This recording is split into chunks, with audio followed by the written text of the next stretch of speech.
নমস্কার বন্ধুরা, জয় মা কালী বেঙ্গলি চ্যানেলে আপনাদেরকে আমি স্বাগত জানাচ্ছি। আজকে আমি যে বিষয়টা নিয়ে আলোচনা করব সেটা হচ্ছে হারানো বস্তু অথবা প্রাণী প্রাপ্তি কিভাবে আপনি করবেন, মন্ত্র এবং প্রয়োগ। তো হারানো বস্তু মানে আপনার কোনো হয়তো বস্তু বা জিনিস হারিয়ে গেছে, আপনি খুঁজে পাচ্ছেন না। তো সেটা কিভাবে পাবেন? তন্ত্রমতে মন্ত্রমতে কী প্রয়োগ রয়েছে? অথবা আপনার হয়তো কোনো প্রাণী হারিয়ে গেছে, কোনো পশু পাখি প্রাণী হারিয়ে গেছে, সেটা মানুষও হতে পারে, এছাড়াও কোনো পশু পাখি হতে পারে, প্রাণী হতে পারে। তো সে হয়তো হারিয়ে গেছে বা বাড়ির থেকে চলে গেছে, আপনি আর খুঁজে পাচ্ছেন না, তাকেও কিভাবে আপনি প্রাপ্ত করবেন। তো এই ভিডিওটি সম্পূর্ণ প্রাচীন তন্ত্রমতে লোকবিশ্বাস অনুযায়ী, এবং এই বিষয়টা মানে আমি যে বিষয়টা আজকে শেখাবো, হারানো বস্তু প্রাপ্তি বা প্রাণী প্রাপ্তির মন্ত্র এবং প্রয়োগ, সেটা কিন্তু অবশ্যই প্রাচীন তন্ত্রমন্ত্র যে গ্রন্থ রয়েছে সেখান থেকে সংগৃহীত এবং বহু তান্ত্রিকদের কাছ থেকে এটা কিন্তু প্রাপ্ত। তো সম্পূর্ণ শিক্ষামূলক উদ্দেশ্যেই দেখবেন, আধ্যাত্মিক বিষয়ে আপনি দেখবেন, ঠিক আছে?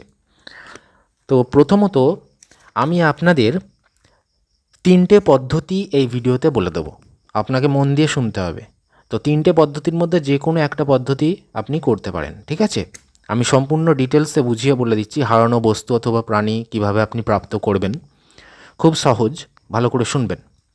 দেখুন, ভিডিওতে লক্ষ্য করুন, বলছে যদি কারো কোনো বস্তু বা গৃহপালিত পশু হারিয়ে যায় এবং তার সন্ধান না পাওয়া যায়, তাহলে নিম্নলিখিত উপায় অবলম্বন করুন। মন্ত্রটি দেখুন কি বলছে।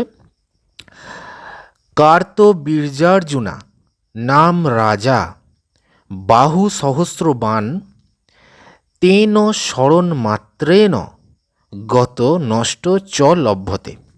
এটা হচ্ছে মন্ত্র। তো এই মন্ত্রটা অবশ্যই কিন্তু আপনাকে আগে মুখস্থ করে নিতে হবে, কারণ মন্ত্র কিন্তু দেখে দেখে বললে কোনো কাজ হয় না। মন্ত্র যে কোনো মন্ত্রই মুখস্থ করে নিতে হবে। শুভ দিনে শুদ্ধাচারে বসে সুন্দর স্থানে বসে মন্ত্র মুখস্থ করতে হয় মনোযোগ দিয়ে। তো মন্ত্র দেখা গেল, এটা কিন্তু প্রথম পদ্ধতি, আমি বলছি প্রথম পদ্ধতিটা। তো এই মন্ত্রের প্রয়োগটা কি রয়েছে? মন্ত্রটার প্রয়োগ হচ্ছে, দেখুন বলছে প্রথমে উপরোক্ত মন্ত্র 10,000 বার জপ করতে হবে। এই মন্ত্রটা কিন্তু 10,000 বার জপ করতে হবে, তাতে মন্ত্র সিদ্ধি হবে। বোঝা গেল? তাতে মন্ত্র সিদ্ধি হবে।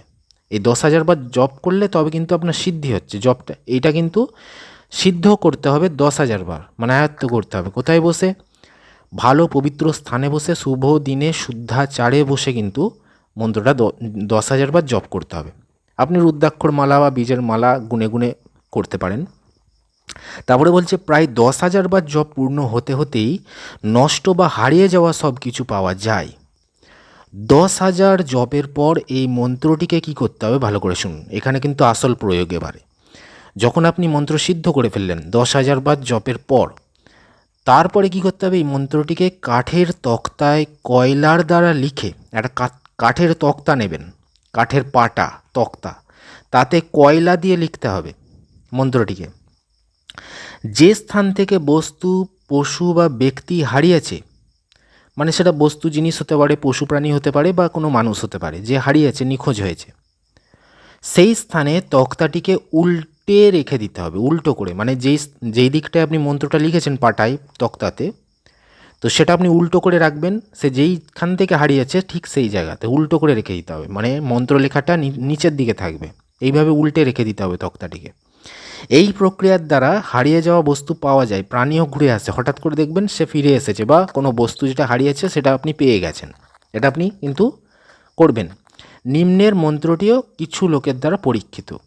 এর প্রতি শ্রদ্ধা ও বিশ্বাস থাকা খুব দরকার থাকবে, ঠিক আছে? এর প্রতি শ্রদ্ধার বিশ্বাস নিয়ে কিন্তু করবেন, আধ্যাত্মিক বিষয় থেকে কিন্তু দেখবেন, ঠিক আছে? এটা কিন্তু বৈজ্ঞানিকভাবে আপনারা দেখবেন না, কেননা বৈজ্ঞানিকভাবে প্রমাণিত নয়। তন্ত্রমন্ত্র তো বৈজ্ঞানিকভাবে প্রমাণিত নয়।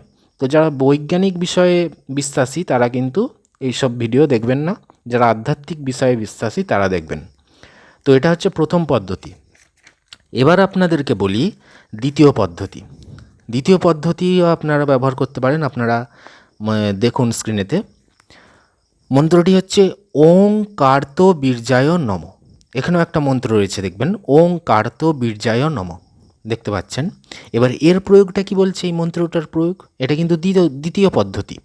তো এর প্রয়োগটা যেটা বলছে, যে ব্যক্তির কোনো দ্রব্য, পশু বা মানুষ হারিয়েছে, তিনি স্নানাদি করে মানে স্নান সেরে শুদ্ধ বস্ত্রে, যদি কুশাসন হয় মানে কুশের আসন যদি হয় তাহলে ভালো হয়, তাহলে উত্তম, অথবা আপনি কম্বলের আসনও ব্যবহার করতে পারেন।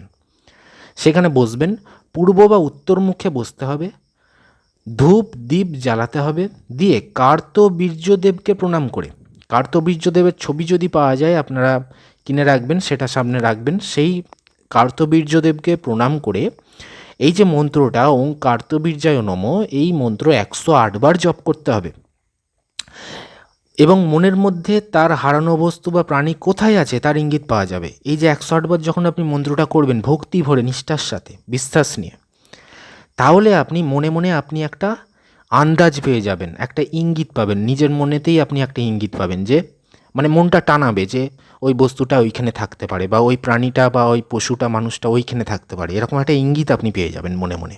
মানে এতটাই এই মন্ত্রের পাওয়ার আছে। হলো, এটা হচ্ছে দ্বিতীয় পদ্ধতি। এবার আমি বলি 3 নম্বর একটা পদ্ধতি। 3 নম্বর পদ্ধতিটা কি বলছে দেখুন, হারানো দ্রব্যাদি বা চুরি হওয়া অর্থাদি পাওয়ার জন্য একটা সহজ উপায় উল্লেখ করছি, এটি বিশ্বাস ও শ্রদ্ধা সহকারে করলে সুফল পাওয়া যায়। তো কি বলছে 3 নম্বর পদ্ধতি, সোমবার দিন স্নানাদি সমাপন করে, মানে সোমবারে আপনি স্নান করার পর কুশাসন বা কম্বল আসনে বসতে হবে, যেটা বললাম কুশের আসন যদি থাকে ভালো, না হলে কম্বল আসন পাতবেন। জায়গাটা যেন পরিষ্কার জায়গা হয়, ঠাকুর ঘর হলে, মন্দির হলে আরও ভালো।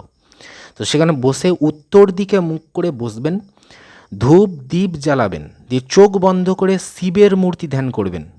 মানে চোখ বন্ধ করে মনের মধ্যে শিবের মূর্তিটাকে কল্পনা করবেন, মহাদেবের মূর্তিকে কল্পনা করবেন। যখন অন্তর্মন থেকে শিবের দর্শন পাওয়া যাবে, একদম চোখ বন্ধ করে যখন আপনি ভাবছেন, অনেকক্ষণ ধরে শিবের মূর্তিটা ভাবছেন, এবার অন্তর্মন থেকে, আপনার যে অন্তরের মন থেকে আপনি পরিষ্কার চোখ বন্ধ করে দেখতে পাচ্ছেন আপনার সামনে মহাদেব বসে রয়েছে।